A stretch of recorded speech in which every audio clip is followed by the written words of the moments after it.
বসন্তের দিন, এত রঙের বাহার, এত আলো, এত আনন্দ, সবই বৃথা হবে আপনাদের মুখের হাসি ছাড়া। একে অপরের পরিপূরক আমরা।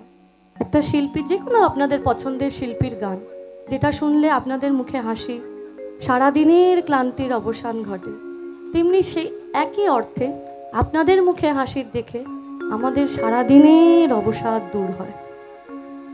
আমরা একে অপরের পরিপূরক। তো ভালোবাসার বিনিময় শুধু ভালোবাসাই হয়। সবার মুখে একটু মিষ্টি হাসি দেখি, একটা জোরে হাততালি হোক শুনে। আমাকে যদি কেউ বলে বসন্ত মানে কি পৌশালী, বসন্ত মানে প্রেম, প্রেম মানে কৃষ্ণ, কৃষ্ণ মানে প্রেম, প্রেম মানে বসন্ত।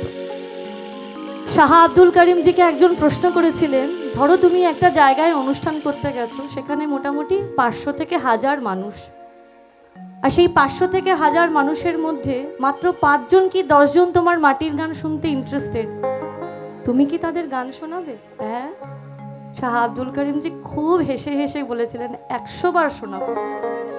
যিনি প্রশ্ন করেছিলেন তার নাম কালিকা প্রসাদ ভট্টাচার্য।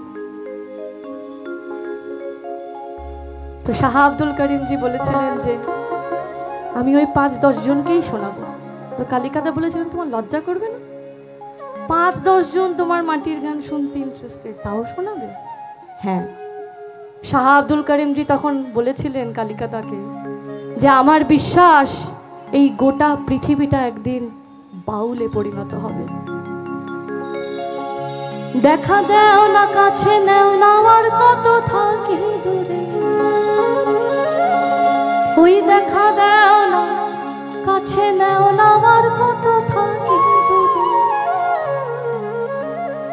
কেমনে চিনিব তোমারে মুর্শিদ ঘন হে, কেমনে চিনিব তোমারে,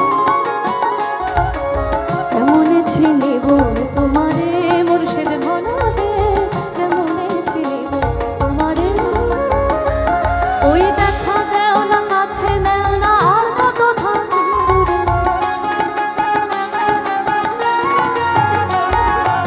দেখা দেও না, কাছে নেও না, আর কত থাকি দূরে, কেমনে চিনিব তোমারে মুর্শিদ ধন হে, কেমনে চিনিব তোমারে, ওই কেমনে চিনিব তোমারে মুর্শিদ ধন হে, কেমনে চিনিব তোমারে।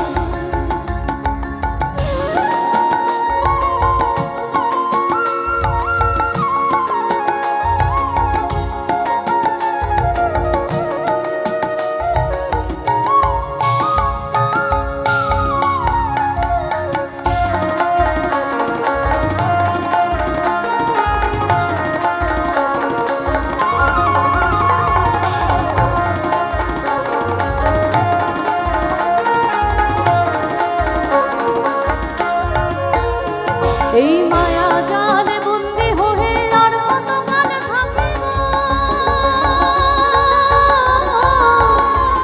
ওই মায়া জালে বন্দি হয়ে আর কত কাল থাকিব, মনে লয়ে সব ছাড়িয়া তোমারে খুঁজে নেব, এই মায়া জালে বন্দি হয়ে আর কত কাল থাকিব, মনে লয়ে সব ছাড়িয়া তোমারে খুঁজে নেব,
ওই বাউল আব্দুল করিমে বলে দয়া আমারে নত শিরে করজোরে বলি তোমার দরবারে